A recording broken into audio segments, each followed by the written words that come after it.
Hello বন্ধুরা, আমি পিনাকি। তোমরা একটু পিনাকি মাঝি ব্লগ। আশা করি তোমরা সবাই ভালো আছো, সুস্থ আছো।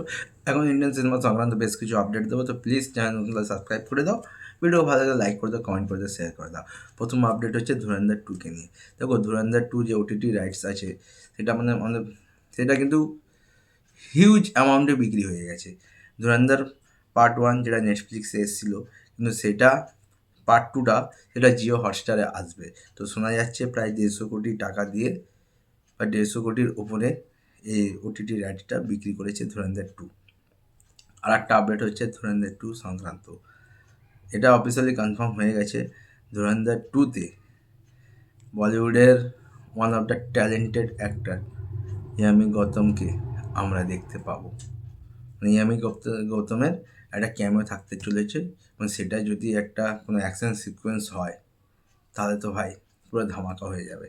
আদিত্য ধার কনফার্মেশন দিয়েছে ইয়ামি গৌতমের ক্যামিও থাকতে চলেছে ধুরন্ধর 2তে। পরবর্তী আপডেট হচ্ছে ওয়াইআরএফের বা স্পাই ইউনিভার্সের যে নেক্সট সিনেমা আসার কথা ছিল আলফা, যেটা আমরা আলিয়া ভাট এবং সার্ভারিকে দেখতে পেতাম। এখন শোনা যাচ্ছে আলফা নাকি সিনেমা হলে রিলিজ করবে না, যেহেতু ওয়ার 2 যেটা নিয়ে স্পাই ইউনিভার্স বা ওয়াইআরএফের বিশাল বা হিউজ এক্সপেকটেশন ছিল, কিন্তু সেটা ফুলফিল করতে পারেনি। ওয়ার 2 যে ফ্লপ হয়েছে তা নয়, এবারে যেটা সিনেমা হয়েছে বক্স অফিস কালেকশন যেটা করেছে বা এটকে ওভারকাম করতে পারেনি, কিন্তু যে প্রত্যাশা করেছিল ওয়াইআরএফ সেটা কিন্তু পূরণ হয়নি। সেই জন্য ওয়াইআরএফ এবার অনেকটা সতর্ক হয়ে যাচ্ছে। প্লাস তাদের যে এখন যে মুভিটা ছিল মার্দানি 3, সেটাও বক্স অফিসে কিন্তু হিউজ কালেকশন করতে পারেনি। ইভেন মার্দানি 2 যে কালেকশনটা করেছিল সেটা ধারে কাছে এখনও মার্দানি 3 পৌঁছাতে পারেনি। সেই জন্য ওয়াইআরএফ এই সিদ্ধান্ত হয়তো নিতে পারে কি আলফাকে ওটিটিতে রিলিজ করবে, সিনেমা হলে রিলিজ করবে না। এখন এটাই দেখার এই কথাটা কত দূর সত্যি হয়, কারণ ওটিটিতে এলে জানি না কী হবে।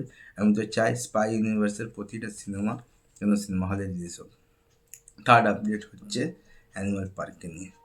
দেখো, সন্দীপ রেড্ডি ফাঙ্গা এখন যে লাইন আপ আছে, ভাই যখনই আসবে পুরো বক্স অফিসে ভেঙে চুরমার করে দেবে। রণবীর কাপুরের অ্যানিমাল পার্ক শোনা যাচ্ছে মিড 2027 থেকে শুটিং শুরু হবে। এরপর কেন প্রভার সাথে স্পিরিট আছে, অ্যানিমাল পার্ক আছে, আল্লু অর্জুনের সাথে একটা প্রজেক্ট আছে, এবং মহেশ বাবুর সাথেও একটা প্রজেক্ট আছে। তো সন্দীপ রেড্ডি ভাঙ্গা যখনই আসবে বক্স অফিস ভেঙে চুরমার করে দেবে। আপাতত ভিডিওটুকু দেওয়া আছে, নতুন ভিডিও নিয়ে ততক্ষণ টাটা।